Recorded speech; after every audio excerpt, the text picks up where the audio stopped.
Minnesota Viking fans, welcome to the Purple People Podcast. I am your host, Kyle Smith, joined always by Mr. Adam Carlson's going first this week. What's up, Adam? Oh, you remembered. You remembered this time. Yes, I'm not last, but I'm here. I like Vikings football. That's why I'm here. Writer for the Viking Age and Undead Walking. You should check out his stuff. We also have, he's kind of the third leg of this tripod. We need him to stand up most of the time. It's Kyle West. I thought you were going to introduce me as Adam Carlson, too. We could just all be Adam Carlson today. I have so much music playing and pop-up ads that I have no idea what's going on right now. Everything is very loud in my face. Loud noises. We're talking shit about you, Adam. Okay, I got it under control. Whew. Darn ESPN and all their quick play ads. I had to shuffle it up because we always put Adam last, but yeah. For some reason, I got the choice duties of intro to the show, and I used to be dead last. Now I got to figure out how to make everybody happy. I don't like this. No, thank you guys. Change things up every now and then. Yeah, I had to spice it up. Thank you guys for joining us. This is episode number 271, entitled Barely Alive, because we played Monday Night Football against the Chicago Bears, and thankfully to these guys, because they're the pun masters, they let me have one for my favorite musical artist, which you can check out right here. I'm going to start doing a song of the week. If you guys don't know, check it out. This is the song that I referenced the show after, so there it is. Well, let's run into some quick hits, as we always do. Lots of them this week. Why not start with Adrian Peterson news? Because it's never, ever going to end. Former Minnesota Viking running back Adrian Peterson was traded from the New Orleans Saints to the Arizona Cardinals for a conditional sixth. You heard it right. A sixth-round draft pick, which is mind-boggling to think with all the crazy, amazing things that this guy's done over the years for us. But let's be honest. Me and Adam and Kyle were talking right before we started this. It was never going to work in New Orleans. I think, and I'm so confident, I'm going to win a nice, shiny, free dinner off of that because it just wasn't meant to work there. And with not a good fit. With David Johnson being out, and they cut or waived, Chris Johnson. They made room for Adrian Peterson. He is now easily the best running back for the Cardinals. I wish I could say I hope he does well, but he's in our conference, and if we happen to meet him, I don't want him to do well. I'm just going to be greedy. It's weird that the Cardinals had to cut a 2,000-yard rusher and a guy that's had, I think, 7 1,000-yard rushing seasons for a guy that's been a 2,000-yard rusher and a guy that I believe has had, I want to say 6 or 8, somewhere in there, but another guy that's had multiple 1,000-yard rushing seasons.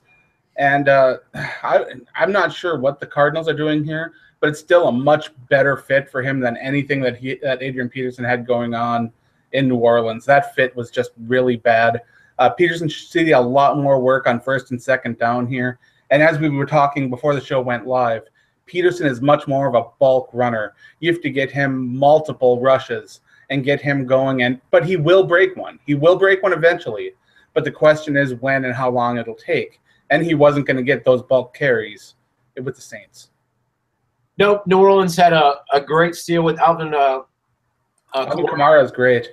He's fantastic. I think he fits what they do well. He's younger. He's probably just a little faster. We all know that Adrian Peterson's in crazy good shape because he's an alien and he's a machine. But you're right. He's gonna immediately be the best back in Arizona now that David Johnson's probably out for the year. And I'm trying to get over all the crap that happened before. Good luck, AP, unless you're playing the Vikings. He's in a tough division, a very, very strong defensive division. Even with the 49ers, they can still cause some problems and be aggravating. So we'll see how he does. I'm still sticking to my bet. I don't think he's going to break 1,000 yards unless he gets about 20 carries a game or more. But we'll see. But there's a little Adrian Peterson news for you. Speaking of running backs, Vikings signed and got rid of former, New England, Denver, New York Jet, and somewhere else running back Stephen Ridley. Yeah, he's made the rounds. This is all because of DALVIN Cook going down last week. Had to put him in for the roster spot. Kind of saw this coming, though, because we had to make room for Michael Floyd, which is the next quick hit, because he was activated to the 53-man roster. So we all kind of scratched our head and said, Stephen Ridley, I remember that name for something. But it was just to hold a spot, I believe, and so Michael Floyd got activated Monday. When we were talking about this signing, I believe it was almost all of us in the chat that said the Vikings don't need to sign another running back. And then when Michael Floyd comes back, he's got a spot. Well, when they signed Ridley, we started thinking, well, are they going to cut one of these young wide receivers to make room? And they ended up not cutting any of the wide receivers. So now the Vikings have 7 wide receivers and 3 running backs if you count C.J. Ham, which I do because I think he can be an effective running back. But it's still kind of interesting that they even brought in Ridley to kick the tires and then gave him some money to come to the team for a little while. It seemed like a really odd thing to do, but I guess we got to thank him for his time with the team, even though I don't believe he even got to suit up for a game. I think they're playing the long game here with keeping all the receivers because they know that if they cut someone, they're not making the practice squad. You look at some of the injuries to like Odell Beckham out there for the Giants, and if we cut, one of our receivers, they're probably going to get picked up by another team. And so they really must have faith in this group of guys that they want to keep them for the long term and see who's going to shake out to be our group moving forward. I'm actually a touch surprised that the Giants haven't reached out to Josh Gordon. I'm actually a little surprised. Has he been reinstated yet? They've just posted a video of him, and he's been cleared to start workouts and stuff. And I believe he has started talking to some NFL teams and not getting a lot of interest. But I believe, according to the video, when they shot it, and I don't know how long ago that was, he was 53 days sober or somewhere in there. And it's awesome to see him, if he's being truthful, of course, because I know that when I was starting my sobriety, I lied to myself all the time about it. But if he's being honest with himself and actually following through, that's a fantastic thing for him. I hope he can find a home somewhere. Yeah. We got a bunch of people with us here in the chat. Tommy Gunn, he's with us as always. He says that one of the 7 wide receivers will be cut when Teddy Bridgewater comes back. Ooh. Could be a possibility. I agree with you, Tommy. Or Sam Bradford goes on IR. Or Kyle Slaughter takes a vacation. That could happen too. Let's give a shout out to some of the other people with us. We got Eric Grindall with us as always. Dorian Foley with a bunch of skulls, and Wartag says straight cash homie. Oh yeah. Yeah. I want to do an audible right now. I want to ask you guys, and if you don't like it, please, I will move straight along. But we were talking about Kirk Cousins when we started, and I think I want to do that as a social media question because I think our fans, especially on the show, but Viking fans in general, I just want to hear their opinion on it because we already have enough quarterback controversy or questions or drama. Why not throw another one in there? So we were talking go for it. For the show, and I guess we could do this as a quick hit because I got it on my fan-sided app today. The Vikings are not invested right now and locked into any quarterback going into next year, I believe. I think the only one that they mentioned was Kyle Slaughter. I'm not sure if he's going to be around for that, but I know Sam Bradford was on a 2-year deal, and this is the last one. Teddy Bridgewater reached his the final part of his rookie deal. So they do have the 5th-year option on him if they want, though, right? Yes, I believe so. Kirk Cousins he didn't have a long-term deal. I think they did another franchise tag. So it's going to be interesting. I called this a long time ago. Kyle Shanahan, a great football mind and head coach of the 49ers. I thought he was going to go there. But if the Vikings need to sneak around, it said Rick Spielman's had a history of this, of signing veteran quarterbacks. Kirk's not that old, and I think he's average. We were talking about before the show. He's a middle-of-the-pack guy, but he doesn't have an injury history. So I would ask you guys, especially in the chat, that's what we'll do right now. We'll see if we can do that in the social media question. But you guys in the chat, what do you think about that? Would you be on board if Kirk Cousins was a Minnesota Viking? We'll see what everybody says. But for the quickest that we did have in the show. First comment. I got to read the first comment to you from Eric. He's like, oh, God, Kirk Cousins, every game I watch of his, he fails. Big numbers, but nah. Wartag says no. Dorian Foley says that would be bold for us. I don't get it. I'd rather see the Vikings make a bold move and go up in the draft to try to find a great young quarterback and have a placeholder until it happens. That's what I'd rather see happen. I think he will end up going to Arizona. Arizona is looking at nothing past next season. No Carson maybe the Palmer Jets. Or the Jets. The Jets aren't a bad team. If they could get a little better offense, man, they'd be balling. They're still balling. Plot twist, he stays in the division and goes to the Giants, teams up with Odell Beckham, and then they're awesome again. because Eli Manning is. Yeah, they should have let him go 2 years. Hey, Big Ben's gonna maybe retire, so who knows? He should after that last game. I grew up watching, and they're all going to be out of the league within the next 2 years. Carson. I know it makes us feel old, right? Oh God, Carson Palmer, Eli Manning, Philip Rivers is on his last leg. Ooh. Isn't it weird when I remember when Tony Romo was a rookie coming into the league, and now Tony Romo is in the broadcast booth. I'm like, oh. And somehow Jay Cutler is playing for the Dolphins. Yeah. Sean Reynolds, I got another good one from Sean Reynolds. He says, no injury history, but we will way overpay for mediocrity. Yeah. Absolutely. He's going to demand that money since we're talking about it, because Washington messed up by not signing him long-term, because I think it's always the question of who's going to be better. But they messed up big time by franchising, because it has to be more and more. I think in 2 years the guy's made like $44 million, somewhere in that neighborhood.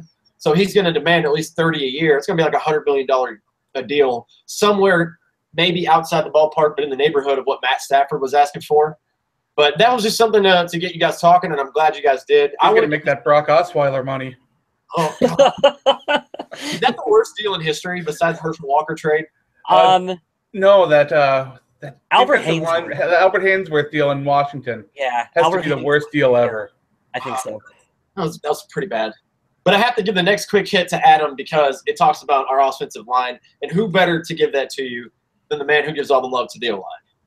All right, so Pro Football Focus does their rankings of players, and they rate players based on their performances, and they'll break down players on different aspects of their performance.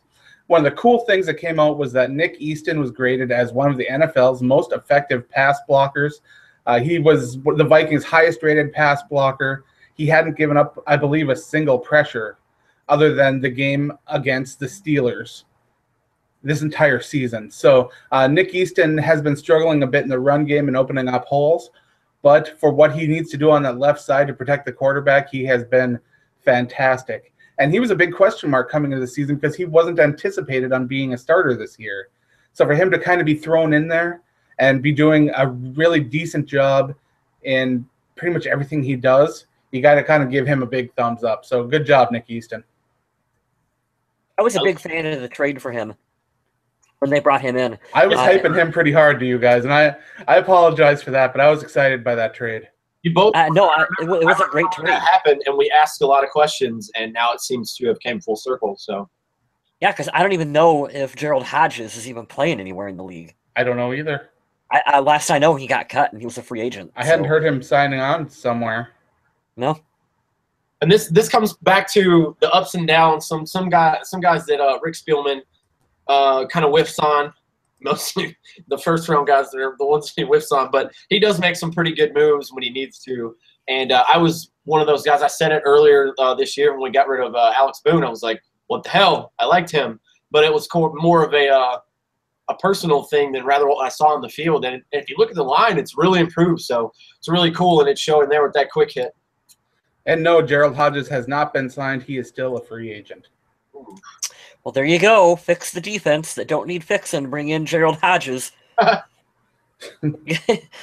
I'm going to take this next quick hit, and I'm going to leave the last one for Kyle because I think it's fitting.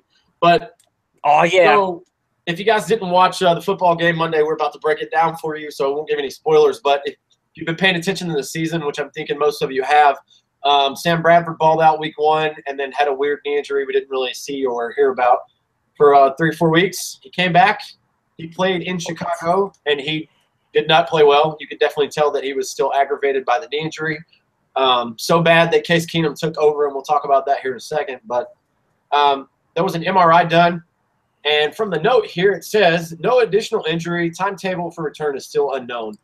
I'm a big advocate for saying put him on the shelf for as long as possible. I think that he was rushed back, and I understand the urgency, but man, he was definitely not himself. He's definitely not even a shell of what we saw week 1. So you guys keep your fingers crossed for Sam Bradford because we know he's had 2 ACL surgeries in the past. Yeah, Sam Bradford looked like a shell of who he is out there.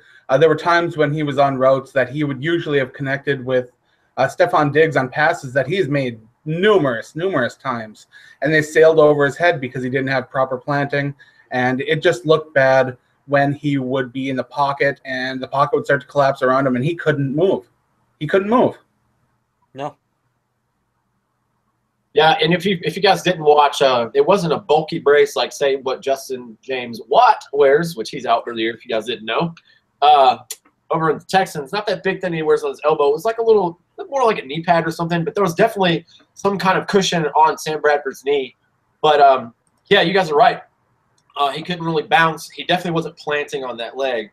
So I think he got just enough to say, hey, look, the pain is tolerable. Let me try to play. And I love Sam's spirit because you could see him on the sideline. He was definitely in pain. And he asked Mike Zimmer. It was reported multiple places that I read. He kept asking to go back in the game, and Mike Zimmer had to say, I'm shutting you down. Case is going in. It's very admirable that Sam Bradford wanted to go in, wanted to play, wanted to get the win.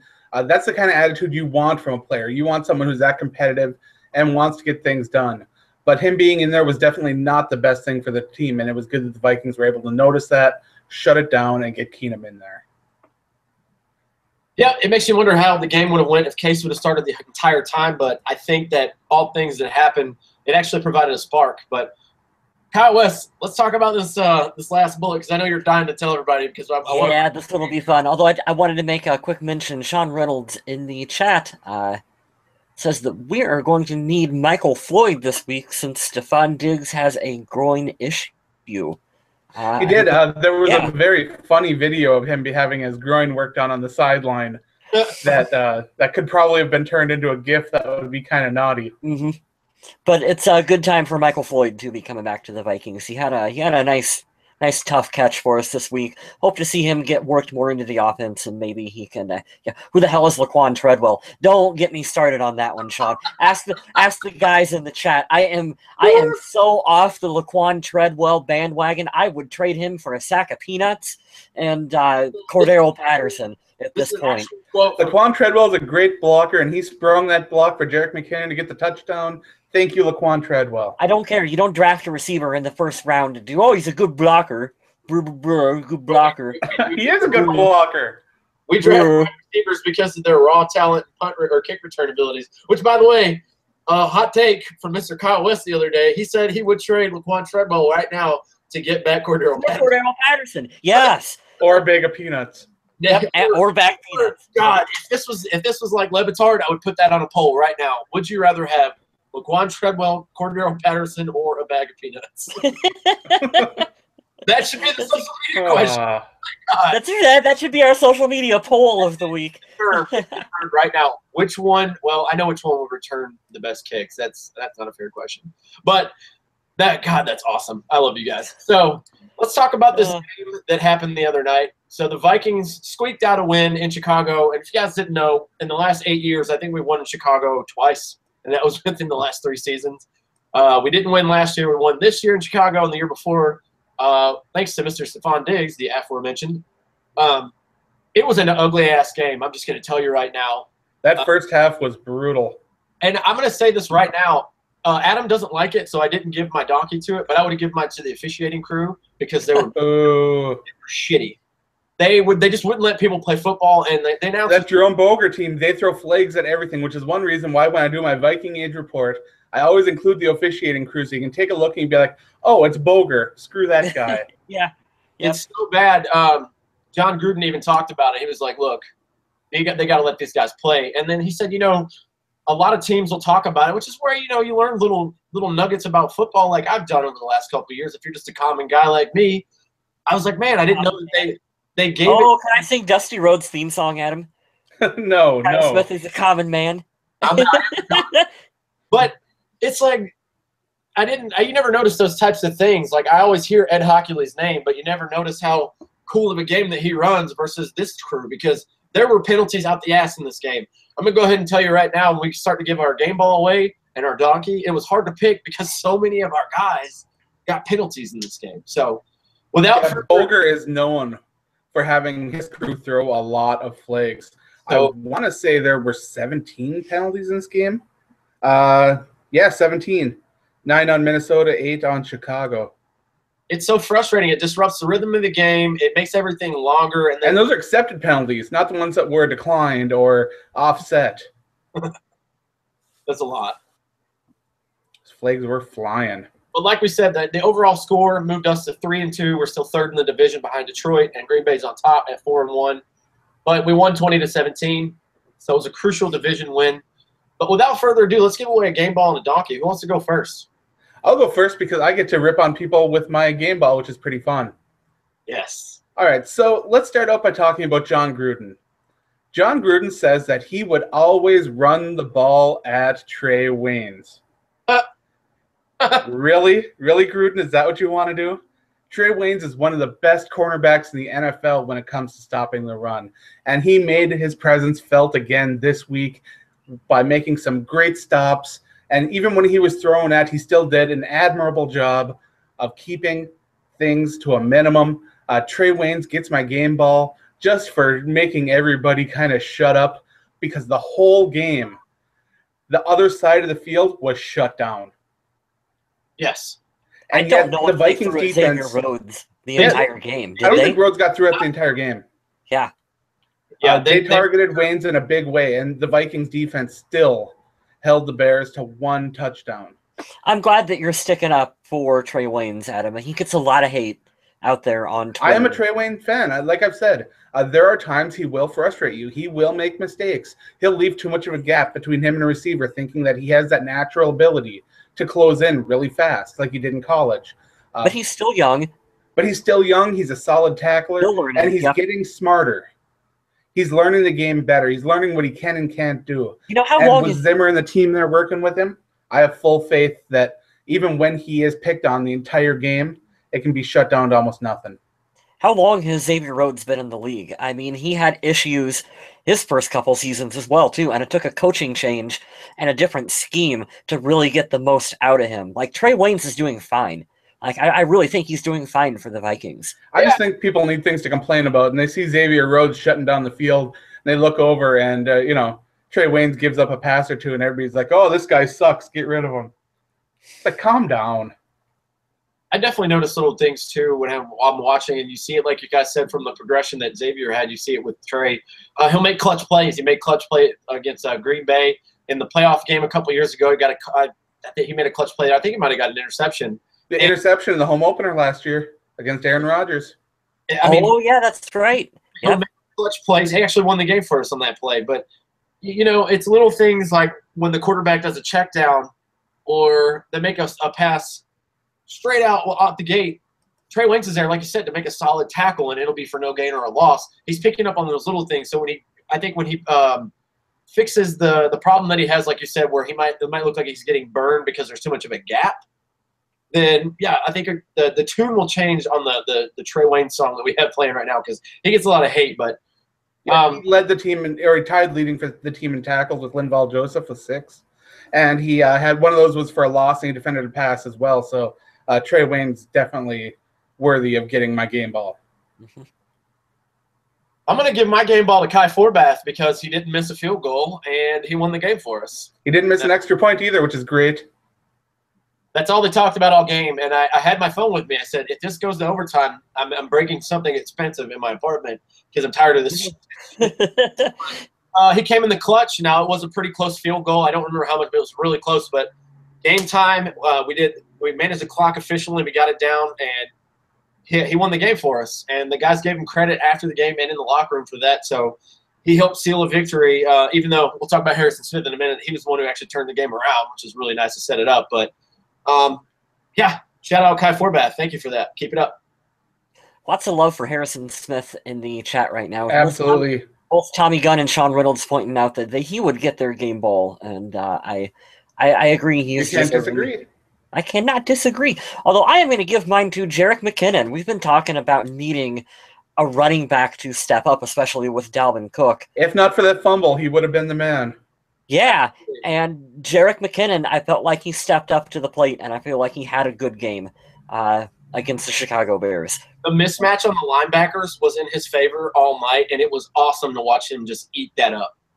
Yeah, looks like he had 95 yards rushing and a touchdown, and 51 yards receiving as well, too. So, bit of a dual nice spot on my fantasy roster. Yeah, there you go. Everyone's like, take up Latavius Murray. No. Do you guys even watch the Vikings? Come on, guys. No. We're going to have to talk about him, too. It's kind of Kind of weird seeing it because he started off great, but I'm glad we switched to Jarek McKinnon getting the bulk of the load. But let's give an honorary game ball to Linval Joseph because he was in the trenches. He was eating up multiple blockers all game. He was an absolute just monster in the middle. He was throwing people around. He was having one of those Hulk smash games, even though he didn't get to the quarterback to do it. You can't ask an interior defensive lineman to do much more than he did, but it won't show up on the stat lines. Usually, I mean, he's still tied for the lead in tackles because he has that long arm to just reach out and grab somebody and pull him down. But otherwise, Linval Joseph just had a monstrous game that won't show up on the stat sheet. If I had one to give for an honorary, we're going to talk about him too. Case Keenum he was the difference maker in the offense this game. He was the spark on the offense. He came in and sparked the offense. He used his mobility. He was the whole team. What Trubisky was trying to do in the second half, and it was awesome to watch.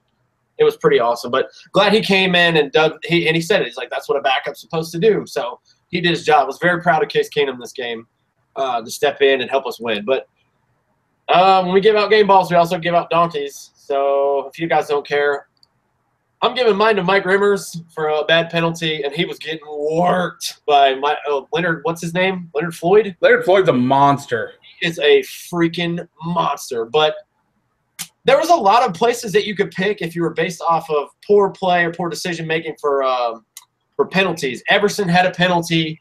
Jarek McKinnon fumbled the football. Mike Rimmers had a penalty. There were penalties everywhere, but man, Sam was getting knocked around in the first half. So I was glad to see when Case came around that he could kind of make up for that when the offensive line was struggling because Leonard Floyd, you guys are going to hear his name, especially when we play them twice a year. He is a beast. Seems like once a game lately that Everson Griffin will get caught anticipating a snap count and jumping off sides. It's been happening way too much. Mm-hmm. I was going to give it to Everson, but he did come up with a strip sack and the fumble, so that was pretty sweet. But, yeah, I don't like giving mine away, especially to O-linemen, because I never realize how hard their job is, and they never get enough credit. But and notice, too, in the second half, once they switched to having Jarek McKinnon or C.J. Ham chip over there, things got a lot easier in that pocket. Mm-hmm. All it takes is a little bit of teamwork. What was that, Adam? Did you just say coaching adjustments were made? Yeah. Whoa, for such a long time underneath Leslie Frazier, what the hell were coaching adjustments? We don't know. We didn't do them in Minnesota. Oh, yeah. I did not have a donkey written down for this week, and coming into opening up my mouth right now, I still didn't have one written down. But it's got to come down to Sam Bradford shouldn't have been in the game. As soon as they saw he had the limited mobility, his throws weren't on target, and he just really couldn't bend his knee whatsoever. Yep. They should have known that it wasn't safe, and I'm not sure whether that donkey award goes to Bradford himself for having too much pride to say, hey, I'm not in a position where I can get things done, or whether it's on the coaching staff for not realizing that he needed to be out of that game. But when you've got RG3 on Twitter saying, get him out of there, that's not a good sign. I'm going to piggyback on that. Haven't piggybacked in a while. If Sam Bradford would have stayed on the bench and stayed healthy, who knows what percentage he'd be at. Based on what we saw Monday night, probably not much better. But another 5 days, who knows what could have happened. And then he would have been fresh for the Green Bay game, which we so desperately need to win come Sunday. But, yeah, I can't agree with you anymore on that, man. He had no business being out there. Although I did think I read on Twitter that Sam Bradford on one leg still put up a better performance than Josh Freeman did.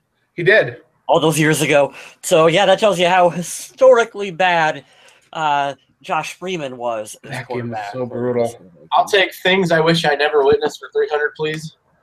Yeah, I'm still trying to forget that Freeman game ever happened. Oh. Mm-hmm. So it's you and that guy from the Star Tribune that keep reminding me. Mm-hmm. I don't have the stats up from the game, so if you guys want to... I do, but I'm waiting for Mr. West's donkey. I'm going to do maybe a Purple People podcast first. I don't know if we've ever done this before, and are we like 5 years into this show, Adam? We've been doing this for a long time. Sounds about right. I don't know. It's way too long, I think. Way too long. Yeah, I know. I think it's been like 5 years. Time for us to retire. Yeah. I'm going to give my donkey to the same person that I gave my game ball to, because Jarek McKinnon on special teams is horrendously I know that he returned one kick. I'm going to exaggerate a little bit here. He had the one big kick that he returned for a touchdown. That was awesome.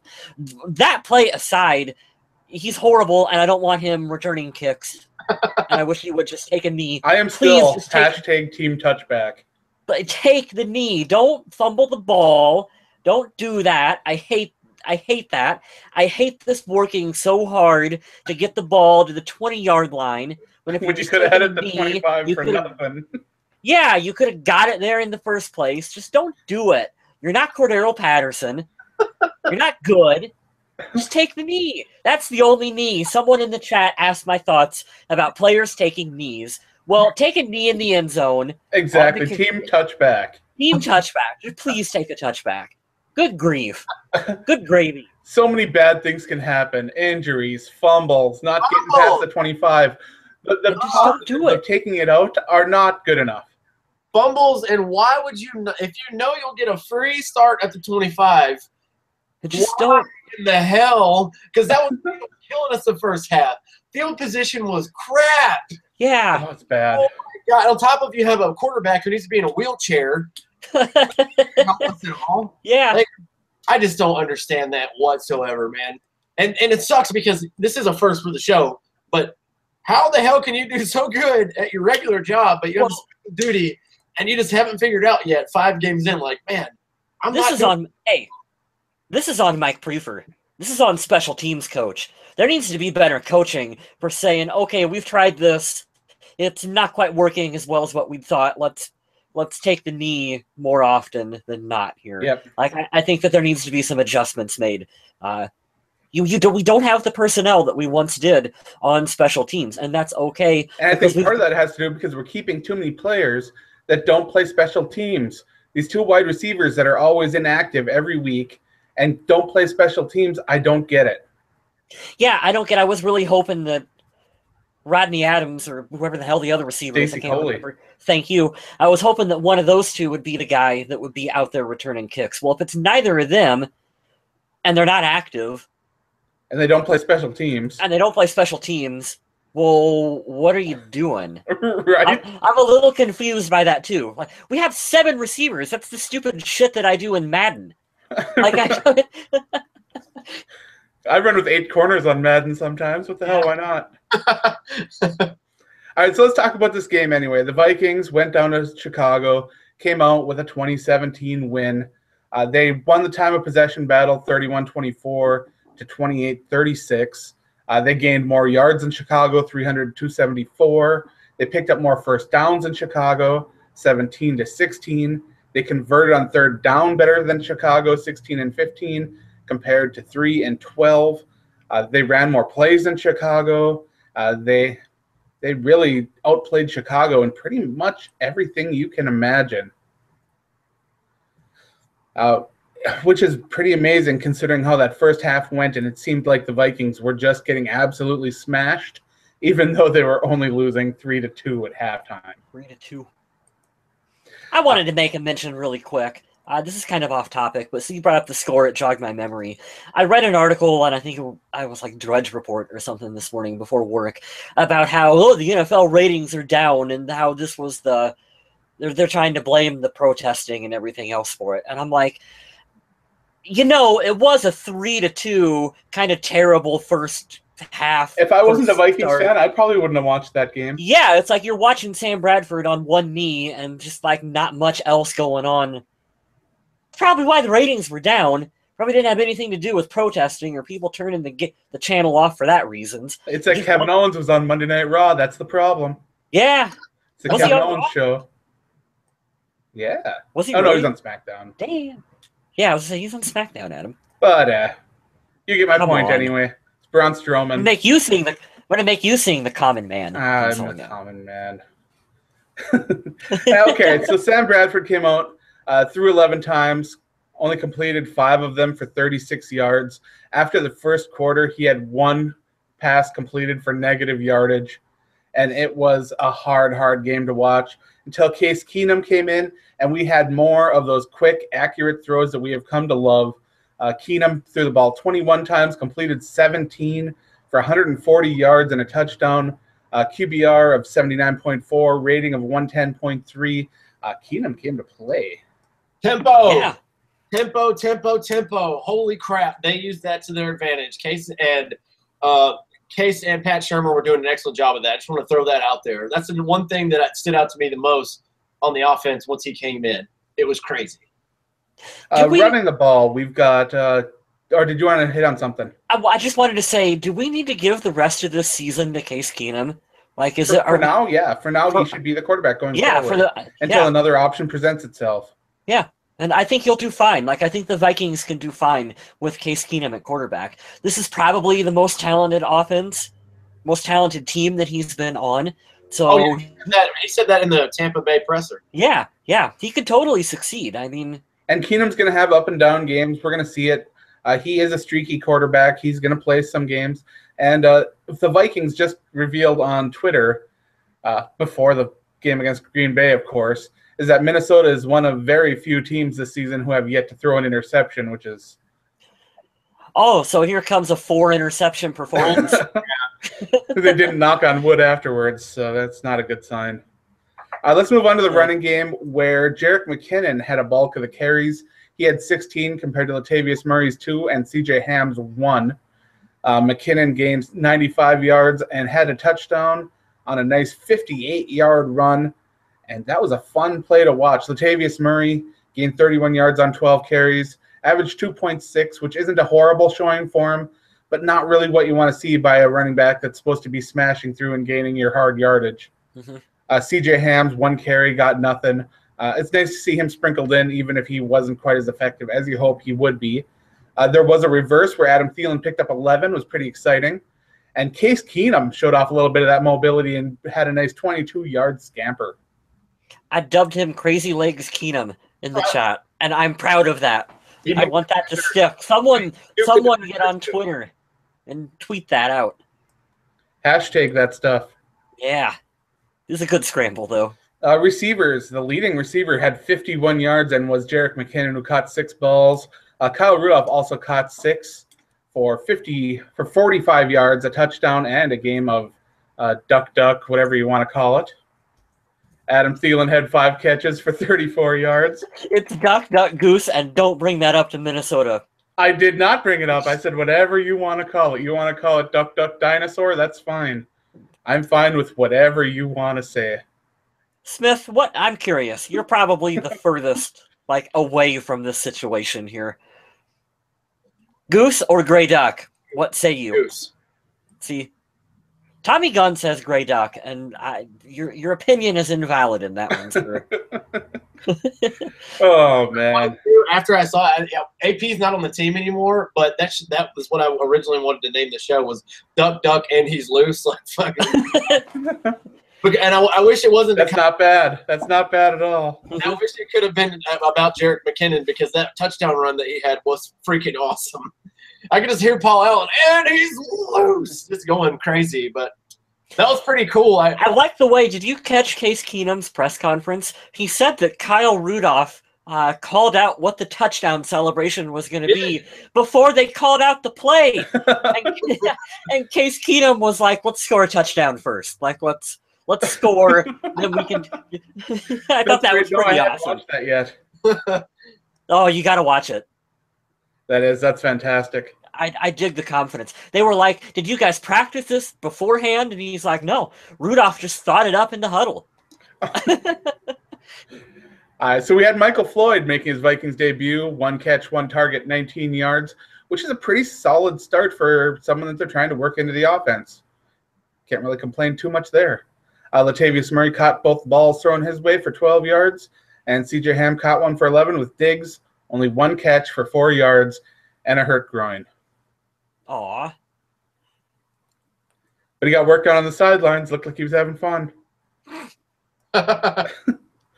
Fumble recoveries. Linval Joseph hopped on the fumble caused by Everson Griffin on a strip sack. And Jerick McKinnon lost the ball out of bounds, but was recovered by Chicago out of bounds. On defense, we talked about Linval Joseph and Trey Waynes both tying with 6 tackles each, followed by Sendejo with 5, and Kendricks with 5, Barr with 4, and then we've got Harrison Smith, Tom Johnson, and Kentrell Brothers. tied at 3. Quarterback hits, there were only 3 during the game. Danielle Hunter got one, Everson Griffin got one on the sack, and Harrison Smith got a hit on the quarterback once. The hitman, Harrison Smith. Harrison Smith also had 2 passes defensed in the game. He did put on quite a showing, which is why we had so many people in the chat wanting to throw a game ball his way. He's good. He's a pretty good football player. He is so good that this happens sometimes on the show. We got players that are so good that we occasionally don't talk about them because we want to put the spotlight on other players, up-and-coming players. We know Xavier Rhodes is great. Yeah, so we don't talk as much about Xavier Rhodes. We know Harrison Smith or is Harrison great. Smith. We know Linval Joseph is great, but we got to bring him up every once in a while. They're all right. Anthony Barr had a fantastic game where he was all over the field, showing off a lot of athleticism, very rangy from sideline to sideline. It was good to watch. He picked up on the slack because Eric Kendricks wasn't having the best of games in the last 2 weeks, but he was picking it up. And Anthony Barr looked like exactly what we wanted him to. Tommy Gunn is trying to claim that the Scandinavian game of Duck, Duck, Goose says Grey Duck, to which I would say we live in America, not Scandinavia. Playback to playback, and Kyle Rudolph says very clearly Goose. Yes. So if you're playing Duck, Duck, Dinosaur and you yell out Dinosaur, that's fine. But Duck, Duck, Goose is what they were playing. Not Scandinavia, sir. Kai Forbath didn't really have a very challenging kick this game, even though he made some extra points. The longest field goal he had to make was 26 yards, but he knocked through both his attempts and both his extra points. Ryan Quigley put forward a decent effort here, 43 yards, a long 54. I had to punt 6 times, and a lot of that came in the first half. Lots of punting. More punting than I want to see. But let's talk about Mitchell Trubisky, who I thought had a pretty solid game for a first-time quarterback. He opened the game really well, and as the game went on, he seemed to kind of lose his confidence, or maybe not his confidence, but he wasn't quite as effective as the game went on. And he did only end the game with 128 passing yards, which was surprising considering how he seemed to be picking up a lot of really good plays early in the game. He did end the game with 1 touchdown and 1 interception. He was only sacked once for 7 yards. But I think the Bears fans who watched that should have a good reason to be excited about the future of Mitchell Trubisky. Yeah, he seems like a good, smart, young, promising quarterback. I think that they you look back in hindsight and you go, yeah, them giving up what they gave up to draft him maybe might not have been the worst thing in the world.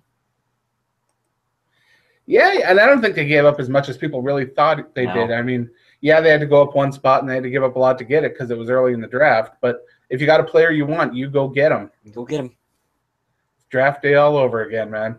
But the best passing performance of the game came from Chicago's punter, Pat O'Donnell, 1 for 1. Beautiful fake that ended up in a 38-yard touchdown pass, and it was definitely surprising. You know what this pass was last year when Golden Tate did that flip in our end zone? That's what this year's highlight's going to be for Chicago. Easily the best play of the game, and it was kind of embarrassing. I don't know. The Statue of Liberty, Mitchell Trubisky 2-point conversion got a lot of love on social media. That was pretty sweet, too. Can't lie. Of course it happened against us, but, I mean, that was a pretty sweet 2-point conversion. The good news is that this time against the Bears, Jordan Howard did a solid job against the Vikings, but he did not blow up the way he did in the past.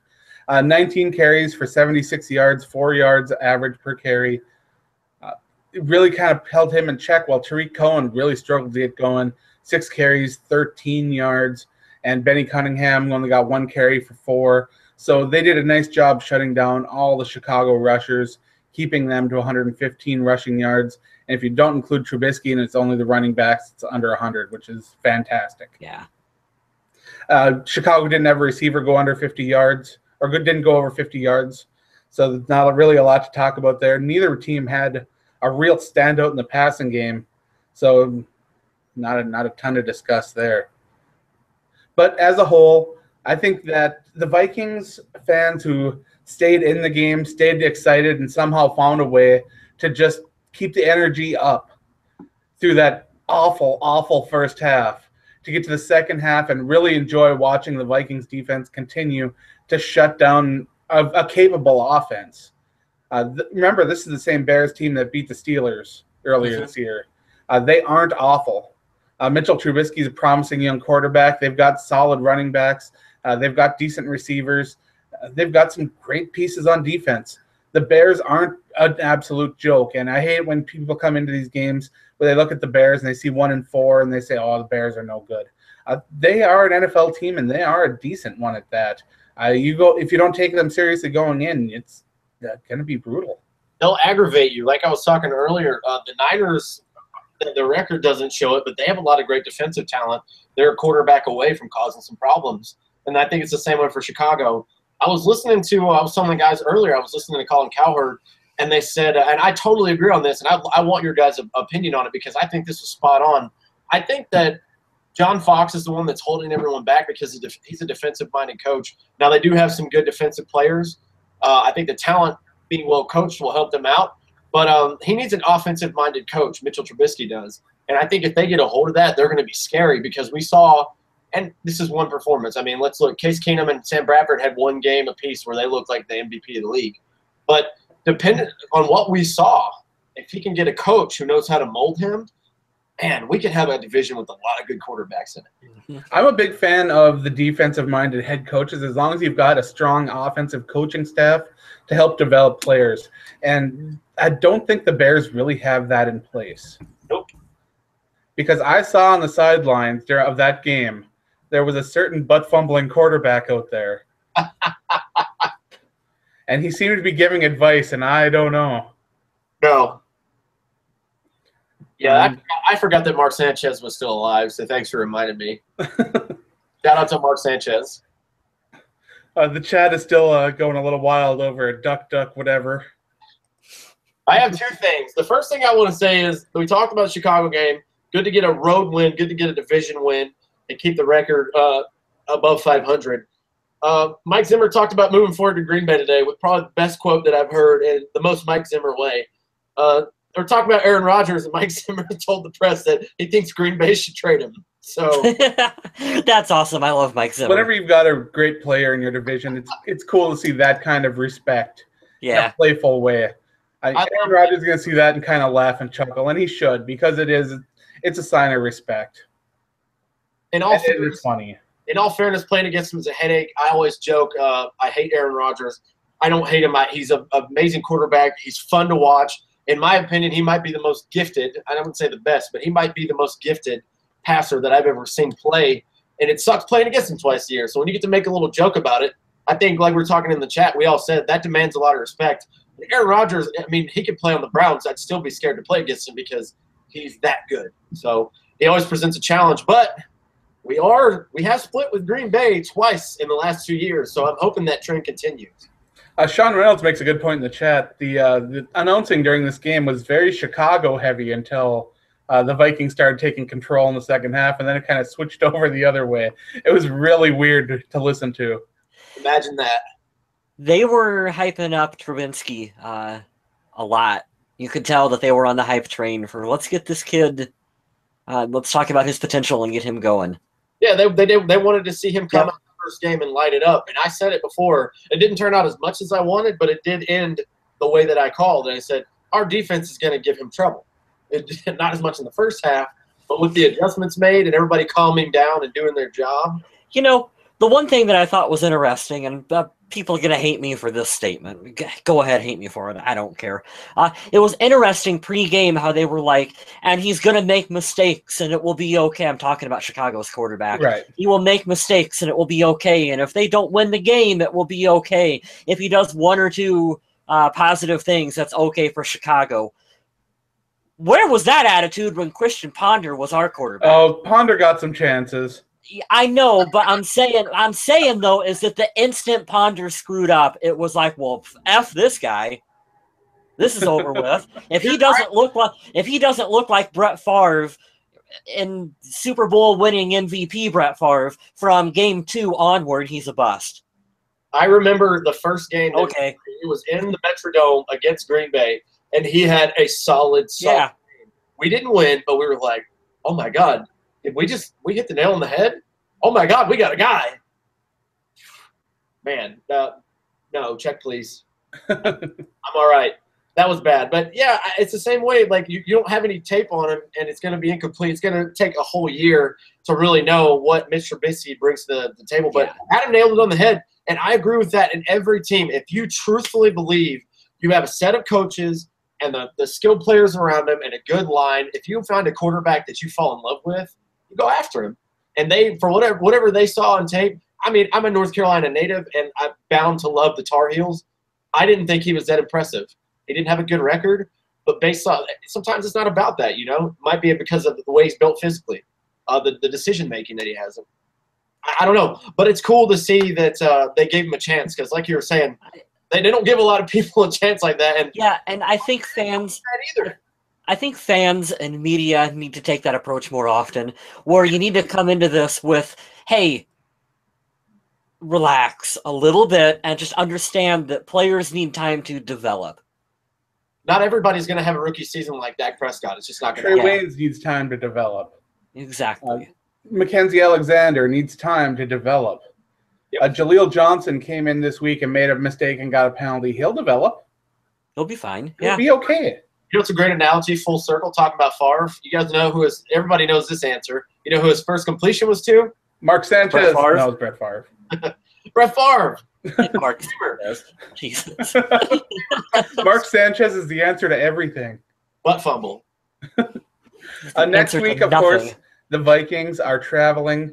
Well, they're traveling back home, U.S. Bank Stadium, where they're going to host the Green Bay Packers, and it's going to be a tough game.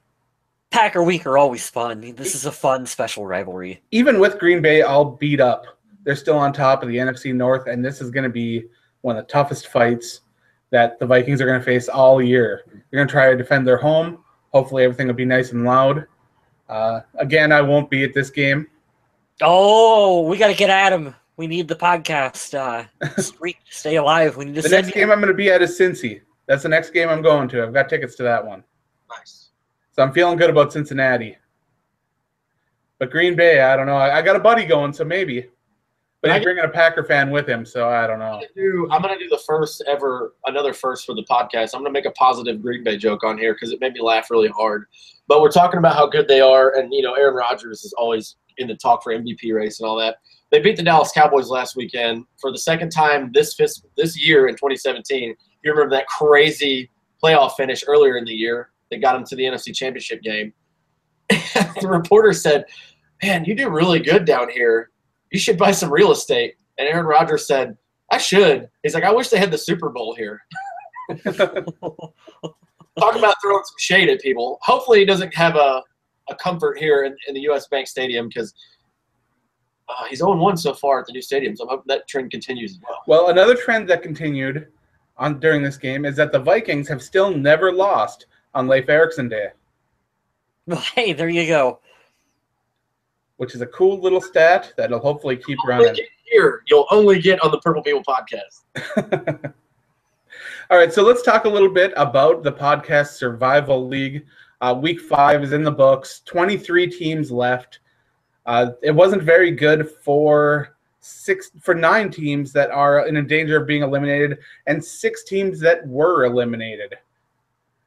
So the biggest mistake people made this week were the 6 people that chose the Steelers to beat the Jaguars, the 4 people who chose the Giants to beat the Chargers, and the people who just plain didn't make a pick.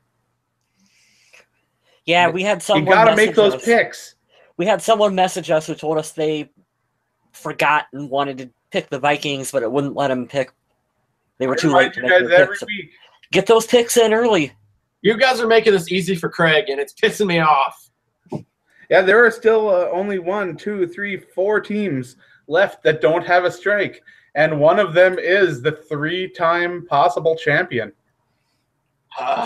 He's like the Ric Flair of our survival league. I mean, it won't be too longer till he's getting to Booker T status. Yeah, 5-time.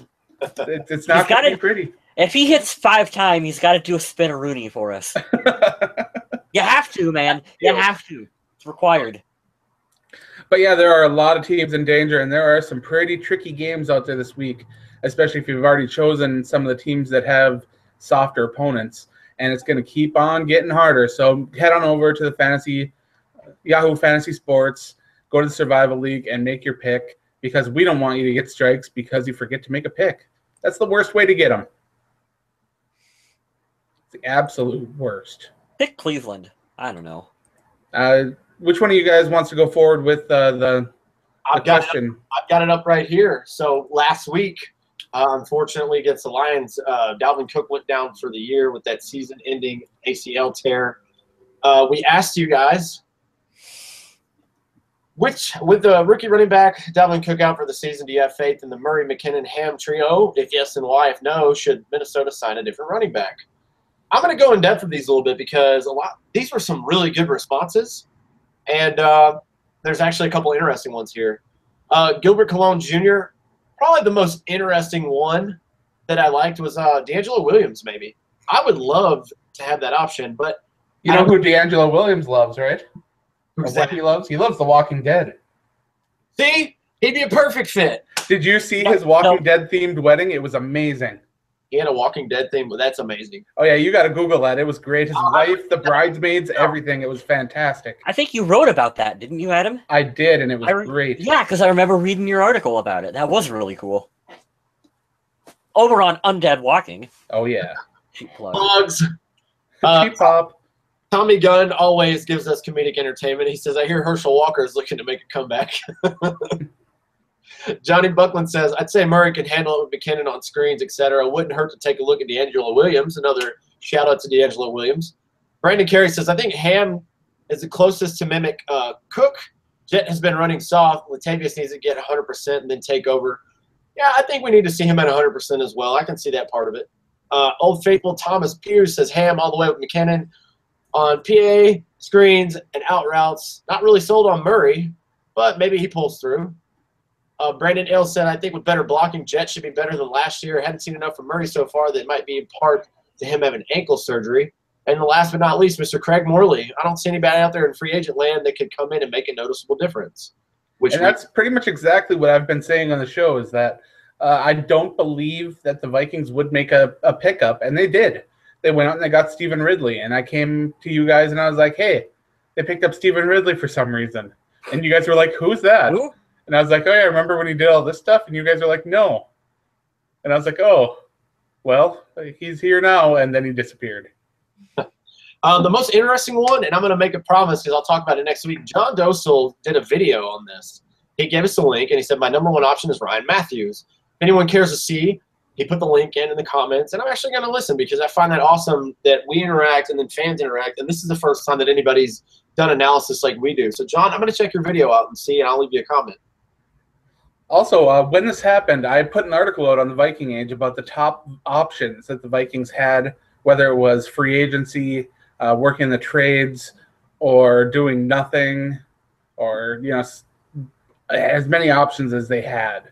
Bring up someone from the practice squad, whatever. And in the end, I did decide that I thought the best move was doing nothing for now. But at least they know that they can bring in Stephen Ridley now or someone else from the practice squad if there's a situation that comes up. But for now, I am more than happy with the three running backs they have. And as long as they don't mind seeing an increased workload, which I doubt they will, I think it'll be all right. Jerick McKinnon will probably be the starter going forward. I wait to see if Latavius Murray is 100%. But, yeah, between those two, I think they should be a little different. Because we saw the show 2 years ago, right? 2 or 3 years ago, we saw the Jet McKinnon and Matt Asiata show, and it worked all right. So, Eric Grandal says Cardinals will trade us Adrian Peterson when they get sick of him. Burn! Oh, man. Well, that's all I have for this week. You guys got anything else that you want to add in? I've got nothing. Let's go and let's get a win against Green Bay Sunday. All right. So I'm gonna plug my stuff here then. If you want to read some of my articles over on the Viking Age, I'd highly appreciate it. I've got a great, talented team of people over there, and we have become one of Fansided's most popular NFL sites. And I want to thank you guys for. Hey, don't be yawning at my stuff, man. Sorry, I'm tired. That's a punch in the face, man. I owe you one. See you next training camp. But but yeah, check me out over on the Viking Age. If you like zombies and the zombie apocalypse, which I don't think you should like those things, but if you like shows about them, the Undead Walking is a fantastic place to go check it out. The Walking Dead, Fear the Walking Dead, all the games and comics coverage. I got that going on over there. I've also got the Undead Talking YouTube channel, which hasn't really been picking up quite yet, but so far we've done live streams of reactions and chats while episodes are airing on AMC, and I have a lot of fun with it, even if it's not super popular. But I do recommend that you check out all of that over on Undead Walking. And as always, Purple People Podcast on Facebook and Twitter. We've got lots of stuff going on all of a bunch of weird podcast channels. Google Podcasts, Stitcher, Podomatic. I don't even know, but if you search, we're probably on there. We're probably there. And I believe that's all we have for this week. I'd like to thank all you guys for joining us in the chat and hanging out for a while. We will be back next week to talk about the game between the Minnesota Vikings and the Green Bay Packers. Whether you want us to or not, we're going to be here next week. Right? We will. Yes. And let's close with a question that we've got from Tommy Gunn here in the chat, because this is a fun one. Do you believe that pass interference calls should be able to be challenged? I say no, because the game's going to get slowed down too much, even though I want to say yes, because it's all up to judgment most of the time. Because some crews, like the one we had Monday, are different from the other crews of the other games. But I say no, because it's going to slow the game down tremendously. I'm a big fan of getting it right, even if it takes a little bit extra time. But even I think that is a little bit too much. So I'm going to go with no. I don't think the call should be reviewable, but I do think that they should be allowed to. Maybe the coaches or the refs should be a touch more lenient, allow a little more physical play, unless things are getting a little wild on the field. I do think refs need to really walk a fine line on that, and it's tough to know when something is interference and it isn't.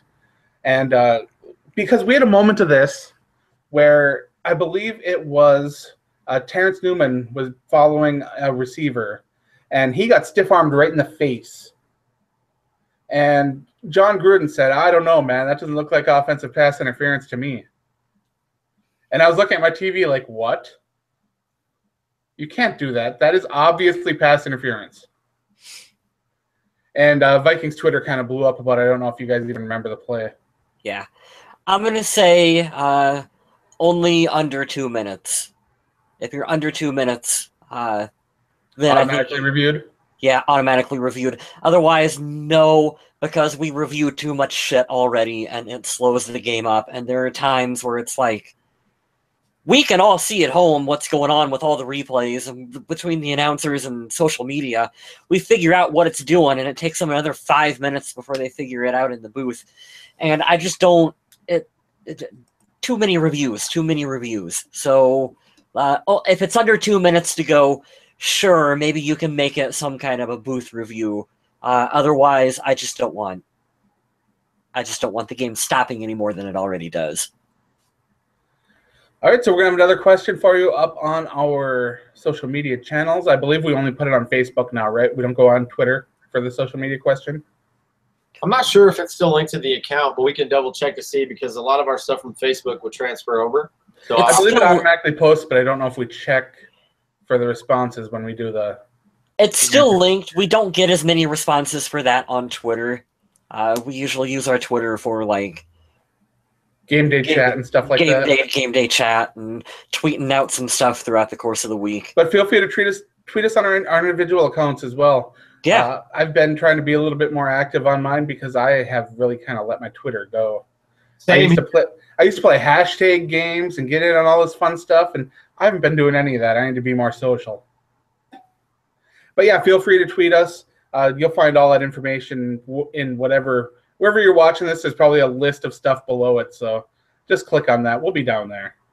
And like I said at the beginning of the show, if you get bored, there's going to be a new song every week that I think you guys should check out. This is what I named the episode after, just to get a little something different in there. You guys already knew with the YouTube channel, if you're watching on YouTube, obviously. So I was like, you know what? I'm going to take the link out of there because I want to do something different and kind of like my touch, because I'm a music guy here. So But that's all I got. I'm guessing we got some Fergie next week. That's my guess. Yes, and then It's going to be all Fergalicious. the week after, and then some death metal the week after that. I'll just change it up every week. Awesome. All right, I hope to see you guys back here next week, and thanks again for stopping by. Stay classy, Minnesota.